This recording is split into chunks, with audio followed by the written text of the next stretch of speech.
Hello and welcome back to a new video of mine. In this video I want to show you a little bit about my book journal, the process I go through after I read the book, and also showcasing and reviewing the books that I read in February of 2026. So after I finished with the book, I basically go on Pinterest and start looking for pictures that resonate for me for the story. And sometimes if I have a hard time finding something specific and it's a more publicly known book, you can also just write in the title of the book and then aesthetic, and then you already have some pre-made collages that are also a really good help. But sometimes I like to start on myself to also see, because of course everybody visualizes the books a little bit different, or some things are more important for me than maybe for other readers. So I want to do the research first and then get inspired by the others. And afterwards, then I transfer the pictures from Pinterest to my laptop, basically adjust the size, maybe recut some of the pictures, and then I print them out. So then I have them printed, and the next step is to basically just cut everything out.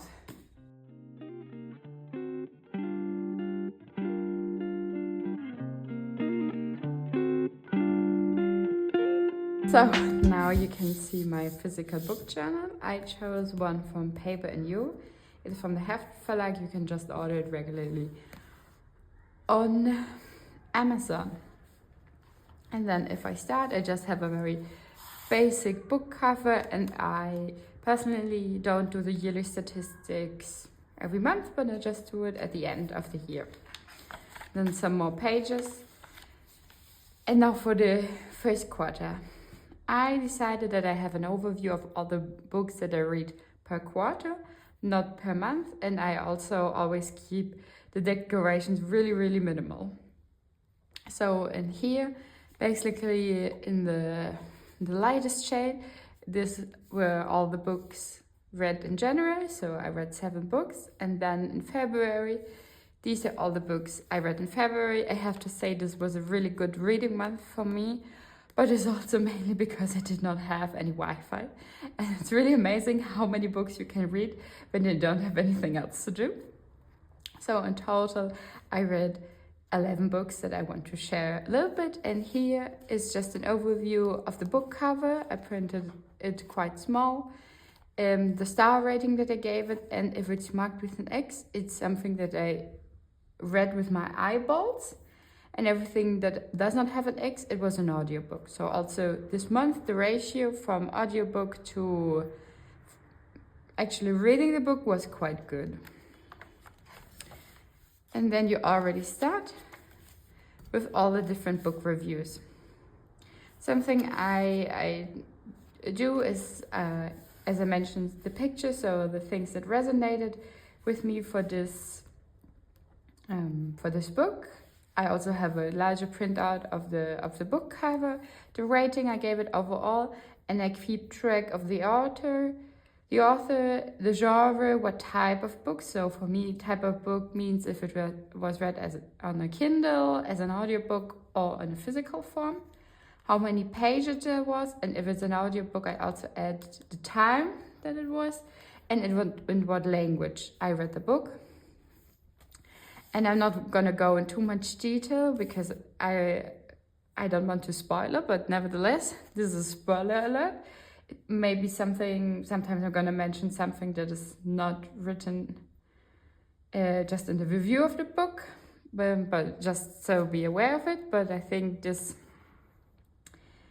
after all, the book in general is written very well. Never Let Me Go is a story. It's quite a tragic story about a world far away where you have clones, and the clones are made for donors for organs. So I chose this picture to represent it, and basically the clones are divided between the carers and the donors, the ones that actually give the organs. And within this very critical story, there's interlaced a love story, but also the love story is across all the 300 pages, and it never really works for always different reasons. So in the end, for me, it was quite a depressing book. It also did not have a really happy ending in the end. So even though it was really an interesting concept for me, I like the idea, I like the criticism on society, etc. How the views on clones change depending on how many organs you essentially need as a society. I think it was also quite interesting and relevant to today's time. But still, I prefer my books to have a happy ending, to be happy in general. So I only gave it 3 stars in the end. So the next one, this is basically a typical young adult book, and something I like to add when I read it in a physical form, especially on my Kindle, because it makes it really easy, that I highlight sections that I think are quite powerful or resonate with the book, and I think I want to keep them just because afterwards when you read the quotes, it feels like you really go back into the book right away, and I really like it. I gave it over a 3.5 rating, and I would like to read the quotes to you. I'd rather be the queen of the rats than king of the snakes. An array of arcane implements is inside, from shimmering powders and crystal inputs to quilts fashioned from eagle feathers and pens carved from precious stones. What must I do to you to prove that I need not be your enemy? You consume my every waking moment, devour my thoughts. You poison my heart with your scent, flooded my dreams to the point that I cannot tell if it is a delight or a nightmare to want to be drawn in you.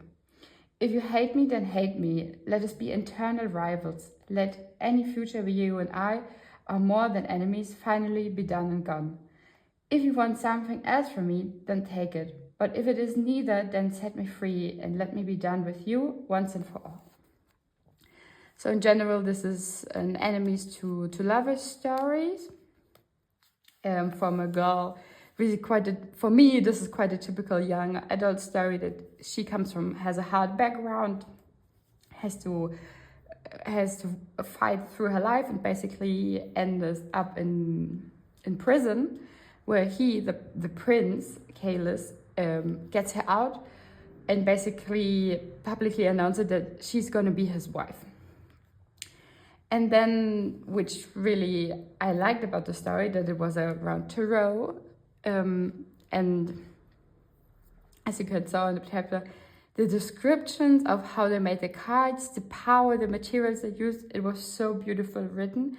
And you could really imagine it quite well, so I really liked that. But unfortunately, this is not finished, the story, so there are more books to continue, but it's not yet written, so this is why I wrote a question mark here, so I'm gonna have to be patient and wait for the story to continue. Then, as I mentioned in previous videos, I also like to read some books that are not just light, but also good, and where you learn a little bit when you read a book. So this, Not the End of the World, was really a top read for me. This was the first book where, in the end, because I liked it so much and I wanted to remember as much as possible, I used some sticky notes to just highlight the sections that I really like. It was just amazing. So in general, I think because the story, how climate change is taught about quite often, especially in the news, it is quite a negative one. And this book turns it around to think it possible, to basically change your perception a bit, that if you look at the grand scheme of things, we actually come quite far. We still have to go a lot, but still you have to remember that it's the truth that we just made a lot of progress. And I think it was really empowering, and to see all the different stories and the technology and the knowledge that we have right now, that's just at the tip of, the tip of our fingers, so we can use it. And I just added some myths and some nice to know as well. For example, nice to know, I think it was just a fun fact for me that if you hand dry, if you dry your hands after washing, if you use a hand dryer, so the machinery, it's actually better for the environment than if you use 2 paper towels, but only if you use 2. If you only use 1 paper towel, it is better to go with a paper towel. So just a fun fact thrown in there. Then I continued, so I generally read various books at the same time, so I always have a mixture between just some serious books and then also some more light books. So this also, The Serpent and the Dove, I really enjoyed it. It got 4 out of 5 stars from me. It is also not a completed story, so it's 1 out of 3, but I still have not picked up the second book. We'll see if I end up doing it, but also basically 2 people that are very unlike each other, a witch and the witch hunter, get married by some very strange coincidences, which also I think are written very well. And so they get married and then they have to get along, and basically both of them learn from the other side that every opposite also has its good parts, and they learn from each other, which I think is really, really nice. For example, and I think in this case it was quite unique, that magic was quite something very dangerous. So I recognized the faint brush of energy against my skin, the familiar thrumming in my ears. Magic. Then came the screams. Witches. They glided up the street with serene smiles, hair billowing in the non-existent wind, 3 of them, laughing, as bodies fell around them with the simplest flick of their finger. I was actually going to marry this woman, this creature, the heathen who scaled rooftops and robbed aristocrats, who brawled and dressed like a man and has a name to match. I never seen anyone savor anything the way you do everything. You make me feel alive. Just being in your presence, it's addictive. You're addictive. It doesn't matter you're a witch. The way you see the world, I want to see it that way too. I want to be with you always, Blue. I never want to be parted from you again. So overall, I really liked it. The only thing that I have to say that the end, for me, felt a little bit rushed. Everybody was suddenly at the same place, and a lot of revelations happened that I could not imagine, which on one hand I like, but everything was just in the last few pages, and then there was an open ending. So yeah, we'll see if I'm gonna continue with this trilogy or no. I think this, from the fantasy side, this was my top book in February, This Woven Kingdom. It was the first part, and I have to say I'm very eager to read the second chapters. It has quite a unique writing style, but still, nevertheless, you can enjoy the reading. You don't have to guess what the meaning is, but it was just written there, so you feel like you're translated into like all the times, into the past, which I really enjoyed. And of course, you have then the classical type of story that is a girl who was a Jinn princess, but due some bad circumstances, her parents died, and she ended up on the streets and later working as a housemaid in really poor conditions. But basically staying hidden, so nobody knows that she's a princess. And then the prince, by just some coincidence, he discovers her, and so the story basically starts, and he is really fond of her from day one, but of course the king is really against it because she's from a different kingdom. So a lot of different characters that are really quite written well, have a lot of depth. I really like that as well. So let me read the quotes to you. Iblis, the devil, had been charged for his crime with a single task: to haunt forever the dirt forms that would soon crawl out of the earth. Clay, that crude rudimentary form before which evil would not kneel, would inherit the world the jinn had once owned. The sea of dark red silk that enveloped him served to complement the bronze tones of his skin. The golden glow of the artfully arranged lamps further sculpted the contours of his body, depicting him more as a sculpture than a sentient being. Though if you mean to take me captive, you need only ask, I would come willingly. I feel now, in your presence, entirely strange. I think I might fetch you the moon, if only to spare your tears again.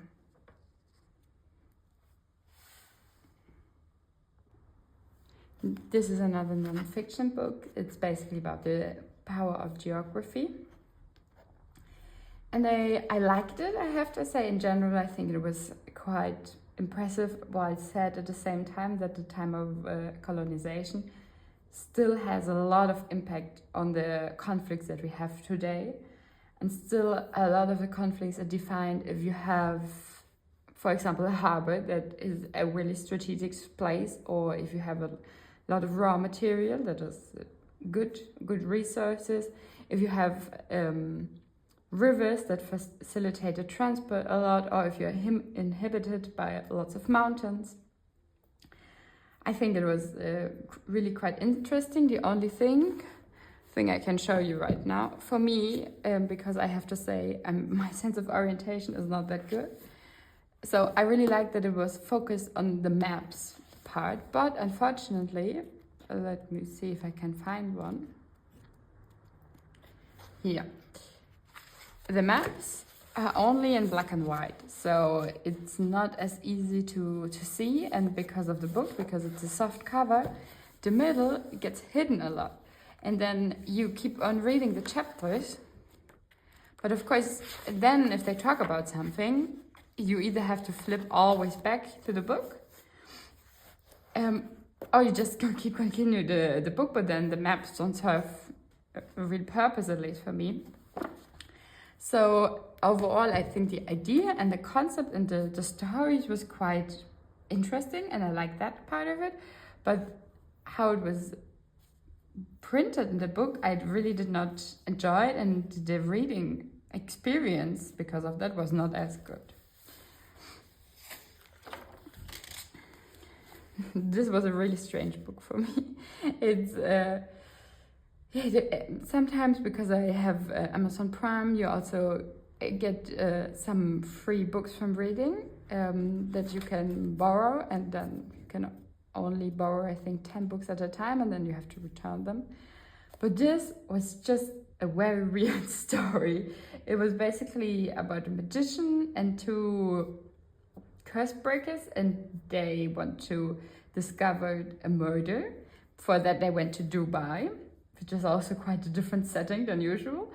But everything in the book was just rushed, just a lot of inference, a lot of people at the same time. And the background story is basically that she was interested in both of the curse breakers, but they were also interested in her. So it was also some weird kind of tension between the three of them, which I think was not very written believably.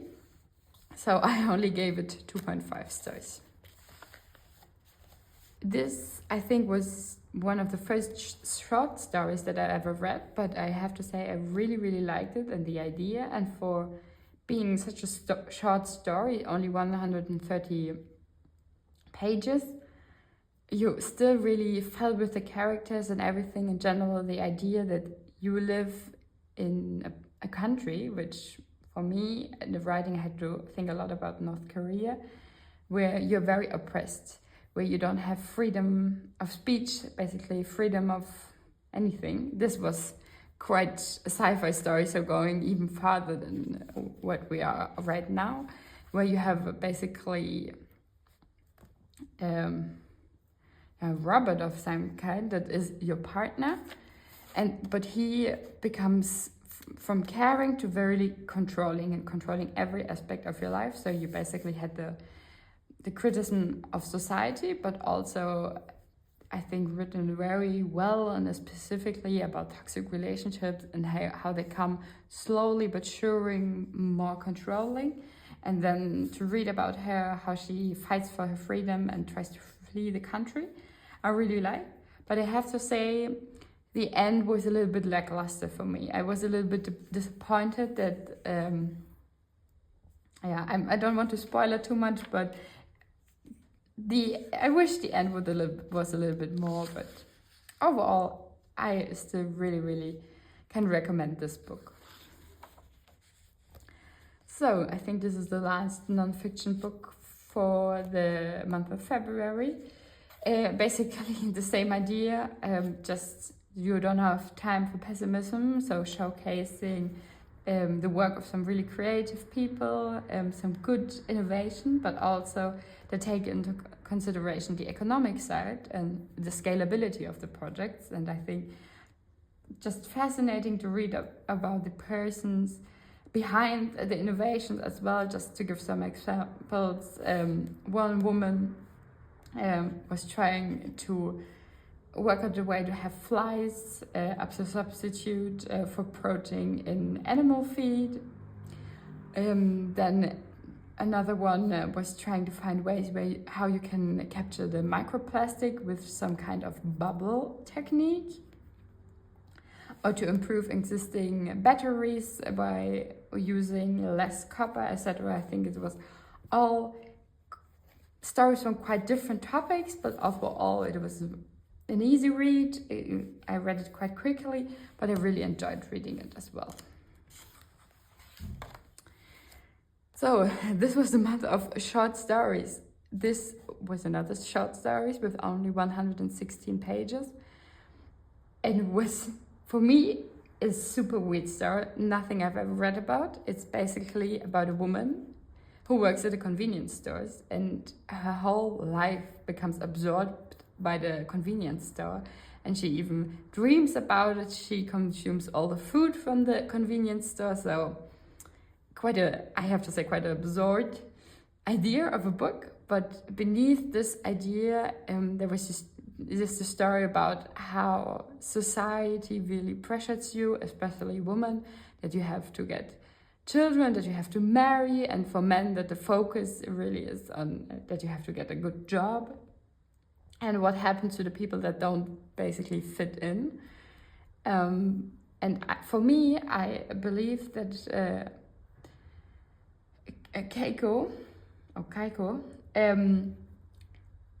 had some undiagnosed autism or something, because she really struggled to understand how a general person really works. So at the whole time I was reading the story, I was basically, I want to help you, and I want to tell you that everything is okay, and that you just should get professional help, and that in general there's nothing wrong with you.